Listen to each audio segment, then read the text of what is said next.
불이 꺼지지 않게 하라. 한번 같이 읽겠습니다. 불이 꺼지지 않게 하라. 아멘. 여러분께서 설교를 다 기억 못 하시죠? 시간이 지나면 제목은 꼭 기억하셨으면 좋겠어요. 불이 꺼지지 않게 하라. 이 세상은 어떻게 보면 불로 움직이는 세상입니다. 전기가 불이죠. 만약에 전기가 없다고 생각을 해보세요. 지금 아마 깜깜하겠죠? 불편한 게 너무나 많을 겁니다. 온 가정이 전자제품, 전기로 움직이죠. 전기로 뜨거운 물도 나오고 전기로 밥도 하고 불도 켜고. 이 세상은 전기로 불로 움직인다고 해도 과언이 아닙니다. 불이 있어야 이 세상은 움직이게 되어 있어요. 우리 신앙생활도요, 불로 하는 신앙생활입니다. 우리 여러분 오실 때 자동차를 타고 오신 분이 계실 겁니다. 자동차에는 엔진 있죠? 그 엔진에 불이 붙어서 힘을 얻어가지고 이 자동차를 움직이는 겁니다. 엔진이 있어도 그 안에 불이 없으면 자동차는 움직이질 못해요. 자동차는 엔진과 그 힘의 능력으로 움직이는 거예요. 우리 신앙생활도요, 엔진이 있습니다. 그 엔진은 바로 영혼입니다. 우리 신앙생활이 가능한 것은 내 안에 영혼이 살아있고 그 영혼으로 하나님과 교통하며 기도하며 그 하나님과 함께하기 때문에 우리 신앙생활이 가능한 겁니다. 우리 신앙생활의 엔진은 바로 영혼입니다. 그런데 이 영혼이 움직일 수 있는 것은 하늘에서 불이 내려와서 우리가 거듭날 수 있었던 것입니다. 성령이 오심으로 우리가 거듭나고 중생할 수 있는 거예요. 그리고 이 하늘에서 내려온 불이 내 안에 충만함으로 성령의 열매가 맺어지면서 우리의 아름다운 성품이 변화되는 것입니다. 그리고 성령이 충만하고 충만하여서 그 힘을 가지고 사역을 할 수 있는 거예요. 전도, 교회 여러 가지 일들을 할 수 있는 힘이 주어지는 겁니다. 그 신앙생활도 불로 하는 거예요. 성경을 보면 불의 역사입니다. 불의 역사. 여러분 구약 잘 아시죠? 구약은 성전 중심의 신앙생활입니다. 이스라엘 백성들은 성전을 중심으로 삶을 살아갔어요. 그리고 그 성전의 중심에는 제사가 있습니다. 그 제를 짓고 회개하기 위해 제사를 드리고 감사하게 하여 제사를 드리고 소원을 또 올리기 하여 제사를 드립니다. 제사를 드릴 때 이 동물에 잡아서 피를 바치고 그리고 그 동물의 시체를 불태워 하나님께 올립니다. 그 불태워 올릴 때 그 향기를 하나님이 받으시고 사람들의 죄를 용서해 주시고 또 하늘의 복을 내려 주십니다. 그 성전과 그 제사 그리고 그 제물을 불태워 올리는 이것이 너무나 중요합니다. 그래서 이 성전에는 반드시 불이 있어야 돼요. 근데 이 불은 사람이 만들어내는 불이 아닙니다. 하늘에서 내려온 불이에요.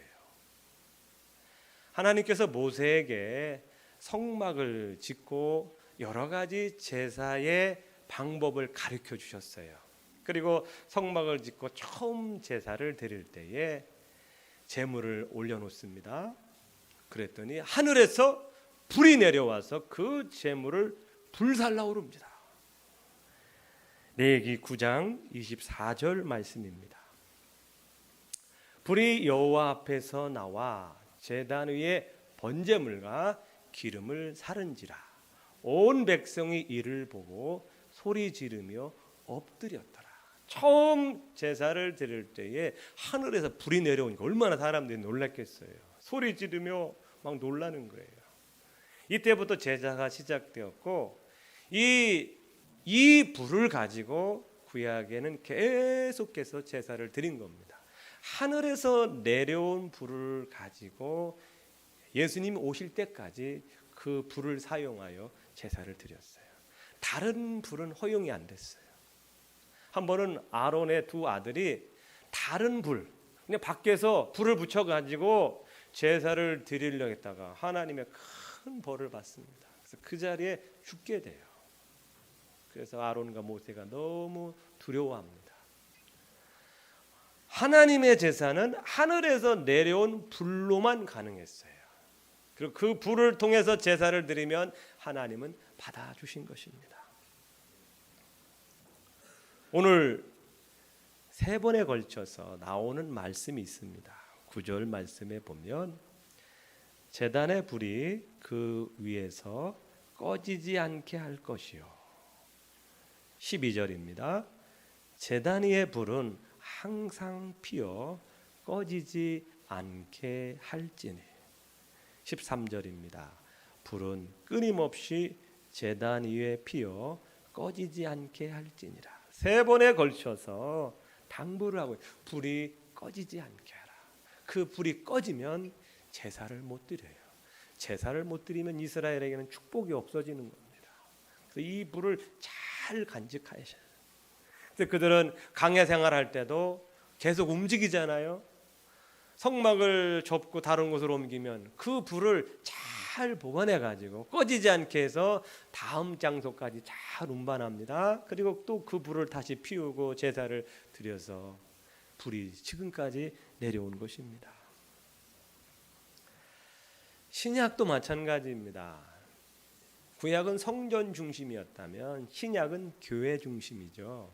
이 교회가 시작된 것은 오순절날 마가의 다락방에 모인 120명의 성도에게 하늘에 불이 내려왔어요. 성령의 불이 내려오면서 그들이 불을 받고 그 불로 충만해 가지고 그 불을 가지고 밖에 나가서 예수님을 증거하기 시작하면서 교회가 늘어나기 시작하는 것이죠. 사도행전 2장 3절입니다. 마치 불의 혀처럼 갈라지는 것들이 그들에게 보여 각 사람 위에 하나씩 임하여 있더니.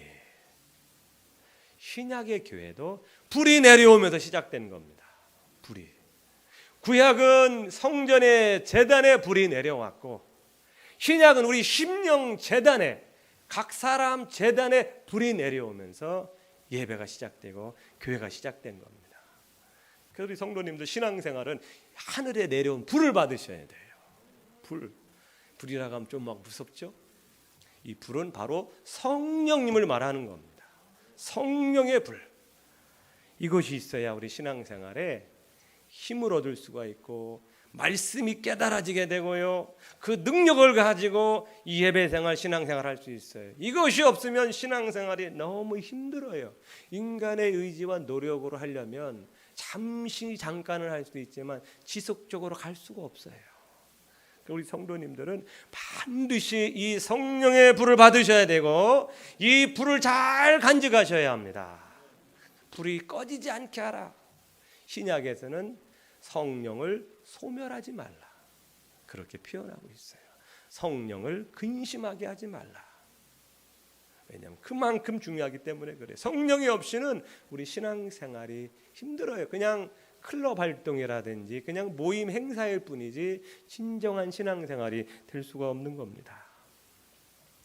오늘 우리 하나님께서 이 불을 잘 간직하라.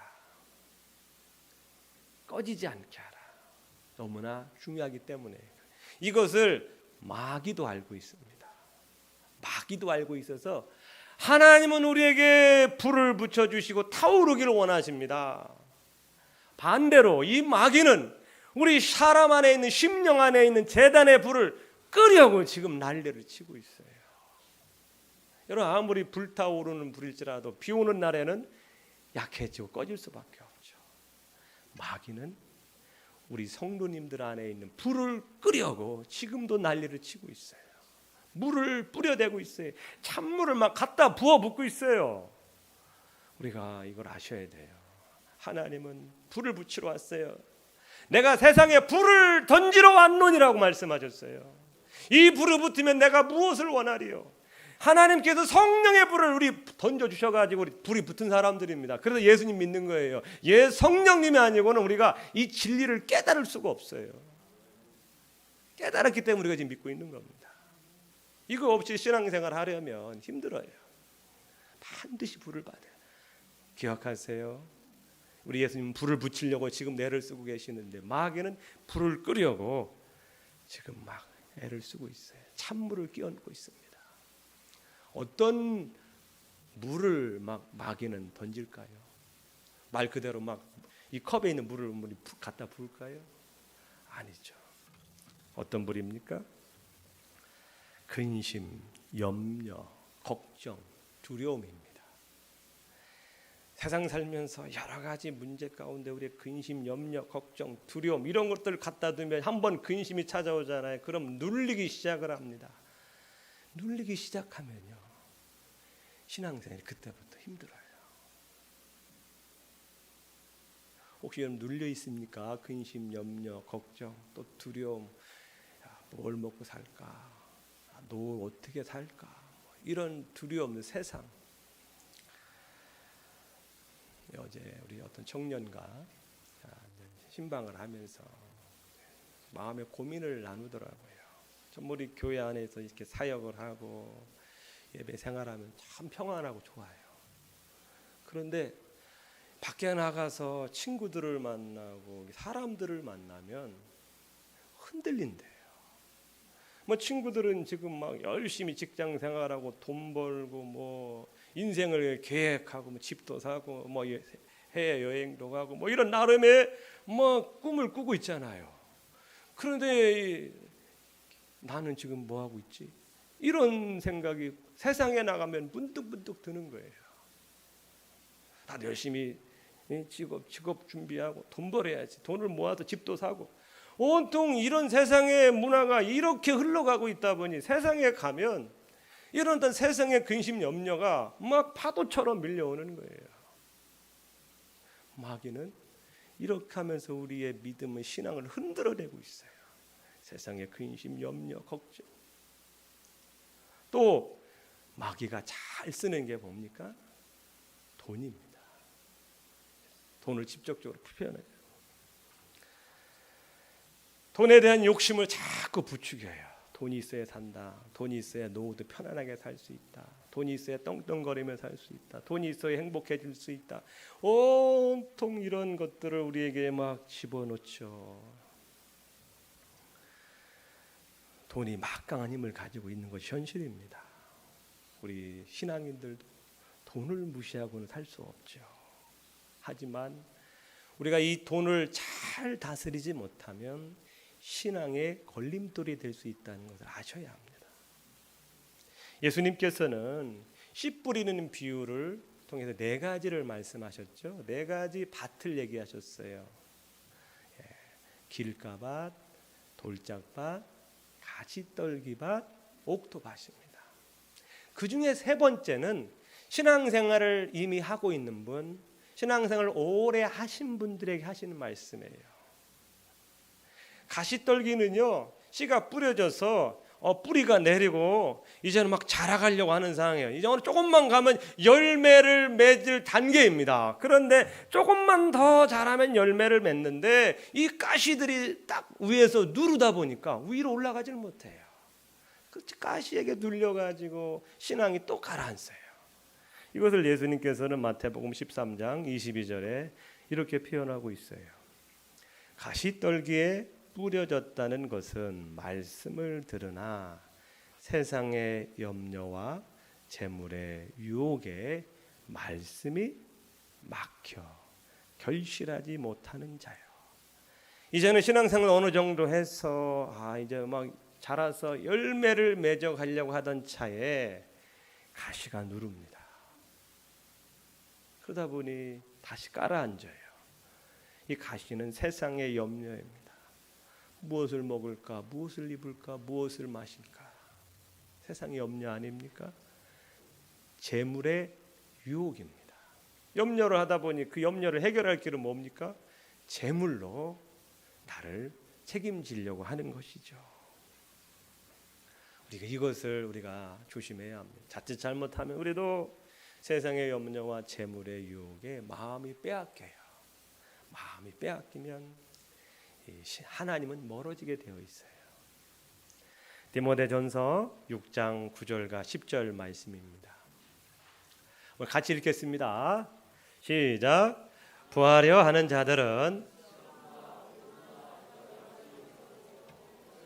욕심에 떨어지나니 곧 사람으로 파멸과 멸망에 빠지게 하는 것이라. 돈을 사랑함이 일만하게 뿌리가 되나니 이것을 탐내는 자들은 미혹을 받아 믿음에서 떠나 많은 근심으로써 자기를 찔렀도다. 이 말씀을 들으면 우리는 무슨 돈을 벌지 말라는 말씀일까? 돈을 뭐 소홀히 하라는 말 아니죠. 우리 이 땅 사는 동안 경제 생활을 하셔야 돼요. 우리 여러분 능력을 발휘해서 수입을 창출하셔야 돼요. 하지만 우리의 마음이 온통 이 재물에 돈에 가게 되면 하나님 기뻐하시지 않는다는 것이죠. 우선순위가 분명해져야 된다는 겁니다. 우선순위가 우리는 먼저 그의 나라와 그의 의를 구하는 자가 되어야 합니다. 하나님께서 우리를 얼마나 걱정이 많으면 들의 백합화를 봐라, 공중에 나는 새를 봐라, 내가 그들도 먹이지 않느냐, 하물며 너희일까 보냐, 내가 너희들 굶겨 죽일까 보냐, 이렇게 말씀을 하시잖아요. 우리 힘 닿는 대로 노력을 해야 돼요. 하지만 이제 우리 하나님을 믿는 사람으로는 저 천국을 향해 가는 사람으로서 우리의 우선순위의 첫 번째는 뭐가 되어야 합니까? 하나님의 나라, 하나님의 뜻이 되어야 합니다. 돈은요, 오늘날 하나님을 대항하는 아주 강력한 방해물입니다. 많은 사람들이 하나님을 따라 움직이기보다는 돈을 따라 움직이고 있습니다. 우린 매일매일 돈이냐 하나님이냐의 싸움 가운데 있어요. 왜냐하면 보이는 세상은 온통 돈 아닙니까? 재테크해야 되고 투자해야 되고 뭐 사야 되고 뭐 사해서 그래서 노 잘 되게 하는 것 아니겠습니까? 돈뿐만 아니라 또 세상의 쾌락이 우리를 유혹하겠죠. 젊은 사람들은 어떤 이런 세상의 쾌락에 또 우리가 유혹받을 수 있어요. 삼손이 그렇지 않았습니까? 여자의 욕심으로 그 정말 하나님의 신실했던 사람이 하루아침에 망가지지 않았습니까? 마귀는요, 수많은 욕심 동원해서 우리 신앙인들을 불을 끓여가고 있다는 사실을 기억을 하셔야 돼요. 아멘. 우리가 이 사실을 알고요, 우리가 이 내 안에 있는 불을 잘 지켜나가야 합니다. 우리가 어떻게 하면 이 신앙의 불을 잘 간직하고 타오르게 할 수 있습니까? 그러면 우리는 초대교회 그 하늘의 불을 받은 사람들이 그 불을 어떻게 잘 간직하고 지키려고 애를 썼는지 우리는 본받아야 합니다. 이미 성경에 다 나와 있어요. 먼저는요, 사도행전 2장 46절 말씀입니다. 같이 읽겠습니다. 날마다 마음을 같이하여 성전에 모이기를 힘쓰고 집에서 떡을 떼며 기쁨과 순전한 마음으로 음식을 먹고 하나님을 찬미하며 또 온 백성에게 칭송을 받으니. 우리 초대교회는 하늘의 불을 받았어요. 그 불을 받고 그냥 끝난 것이 아닙니다. 그 불을 간직하고 타오르게 하게 하여 어떻게 해요? 날마다 마음을 같이하여 성전에 모였다는 겁니다. 여러분, 잘 타는 장작일지라도요, 혼자 따로 떨어져 있으면 이 불은 어떻게 돼요? 시들하게 되어 있어요.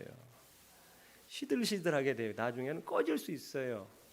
하지만 이 꺼지고 시들한 불도 다시 장작더미로 오면 어떻게 돼요? 다시 불을 붙여 타오르게 되어 있다는 거예요. 하나님은 그것을 너무나 잘하기 때문에 모이기를 힘쓰라고 말씀하시는 거예요. 우리 세상은 나가면 불을 꺼뜨려요. 수많은 것들로 불을 꺼뜨립니다. 그 상태로 계속 오래 가면 나중엔 불이 꺼질 수 있어요. 그 불이 꺼질 때 되면 어떻게 해요? 다시 모여가지고 어떻게 해요? 다시 불을 붙이는 겁니다. 초대교회는 지금보다 더 신앙생활이 어려웠어요. 많은 핍박이 있었습니다. 반대가 있었어요. 그런 상황에서 신앙을 유지한다는 게 너무나 어려웠어요. 그러니까 그들은 모여야 많이 살 수가 있었어요. 모여가 다시 한번 다른 사람들의 격려와 위로와 그 다른 사람들이 바른 부들을 가지고 다시 불이 붙어요. 그것이 모이는 이유입니다. 우리가 살다 보면 목사인 저도 여러 가지로 인해서 마음이 심체될 때가 있어요. 그런 예배를 찬송을 부르고 예배를 부르면 다시 회복이 돼요. 찬송을 한번 이게 20분 쭉 부르고 나면요 마음에 힘이 생겨요. 근심 염려가 떠납니다.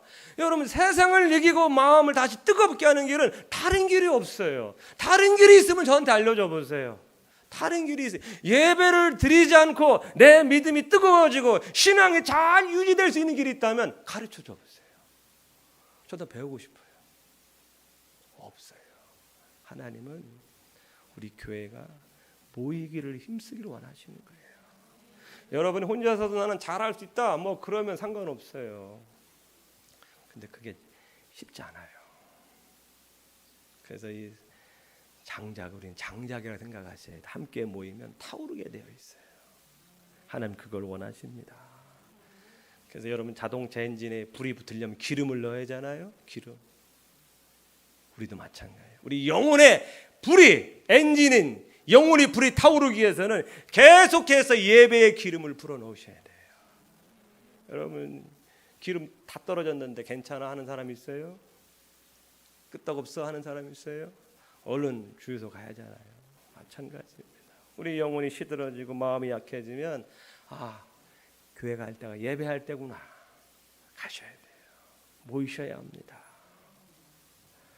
그래야 우리 타오르게 되어 있어요.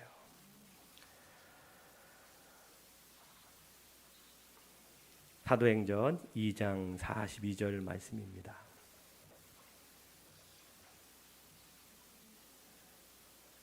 함께 읽겠습니다. 그들이 사도의 가르침을 받아 서로 교제하며 떡을 떼며 오로지 기도하기를 힘쓰니라. 함께 모여서 그들이 한 것 말씀을 배우고 기도하기를 힘썼다는 거예요. 기도. 그럼 기도는 뭐냐? 여러분 불이 있잖아요. 불을 여기 불에다가 기름을 뿌리는 거예요. 그럼 어떻게 돼요? 죽던 불도 막 타오르는 거예요. 활활 타오르는 겁니다. 기도가 바로 그런 거예요. 기도가. 여러분께서 기도를 하게 되면 여러분 마음과 마음으로 하나님을 상대하면서 기도하면 내 영은 살아날 수밖에 없어요. 그런데 세상 것이 하나님과 우리 사이를 계속 가로막더니 조금만 기도하려면 세상 것이 딱 가로막네. 죄가 가로막고 욕심이 가로막아가지고 그래서 가려고 하면 또 막히고 안 돼요. 그래서 우리 성도님들 이 기도의 불로 돌파하셔야 돼요. 기름은 뭐라고요? 불에 기름을 뿌리는 것과 같습니다. 여러분께서 초대교회가 어떻게 하늘의 불을 받았어요? 마가의 다락방에서 오로지 기도에 힘쓰니라. 열흘 동안 그들은 기도에 힘썼어요. 기도에 힘쓰고 계시나요? 그럼 집에서 기도하실 수 있어요. 근데 잘 안 되죠. 집에서 동영상으로 예배하지만 잘 안 돼요. 사람은 함께 모일 때 서로 이렇게 으쌰으쌰 할 때 힘이 나는 거예요. 내가 기도 안 돼가다도 옆에 있는 사람이 뜨겁게 기도하면 그 뜨거움이 나에게 전달돼서 나도 힘이 나서 기도할 수 있는 거예요. 근데 힘이 없는 상태에서 기도한다? 안 돼요. 기도하는 흉내만 내는 것뿐이죠. 오늘 기도했어. 스스로 위안을 받을 뿐이에요. 그렇게 해서는 우리 신앙이 타오를 수 없어요. 여러분 예수님께서 두세 사람이 모인 곳에 내가 함께한다. 왜 그런 말씀을 하셨을까? 모이라는 거예요. 모여서 기도해야 된다는 거예요. 내가 약하면 옆에 사람이 나에게 불을 전해주고 저 사람이 약하면 내가 가진 불을 저 사람에게 전달해주면서 서로 으쌰으쌰 해가지고 기도하라는 거예요. 히브리서 10장 25절 말씀입니다. 모이기를 패하는 어떤 사람들의 습관과 같이 하지 말고 오직 권하여 그날이 가까움을 볼수록 더욱 그리하자. 우리 성도님들 모이기를 힘써야 된다는 거죠. 그게 내가 살 길입니다. 갈수록 마귀는 우리의 불을 끄려고요. 수많은 방법으로 우리를 유혹하고 흔들어대고 있어요. 못 이겨내요, 성도님들. 저도 못 이겨내요. 흔들어대는 거 못 이겨내요. 모여야 돼요. 기도하셔야 돼요. 우리 지난 시간에 말씀으로 우리가 다시 뜨거워져야 되고요. 오늘처럼 함께 모여서 서로 불을 붙여주고 격려해 줘야 되고요. 기도함으로 기름을 끼얹어야 되는 겁니다. 다른 방법이 있으면 알려주세요. 그럼 다음 주에 그거 가지고 설교할 테니까. 근데 제가 봤을 때는 없는 것 같아요. 잘 알죠? 근데 알면서 안 되는 게 우리 신앙생활 아닙니까? 이거 이겨내셔야 돼요. 돌파하셔야 돼요. 내 상황이 이러니까 다음 상황이 좋아지면 할 거야. 그것도 하나의 방법이지만 그 상황이 언제 바뀔 줄 알아요. 그때 가서 다 시들시들해가지고 다시 그때 가서 일어설 힘이 없는 상태까지 가면 성도 일어서기가 굉장히 힘들어요. 신앙이 한번 무너지잖아요. 이걸 다시 이렇게 세운 데는 엄청난 힘이 필요해요. 여러분, 그래도 조금이라도 움직일 때 밀어야 더 잘 가듯이 딱 멈춰버리면요 다시 살리기가 힘든 거예요, 성도님들. 그래서 우리가 모이기에 힘쓰고 기도에 힘써야 되는 겁니다. 아멘. 우리 성도님들, 우리 기름에 불을 넣으셔야 합니다. 기름을 이렇게 불을 많이 넣으셔가지고 타오르셔야 돼요. 내 안에 성령의 불을 붙여주시고 내 안에 타오르게 하여 주옵소서. 아멘.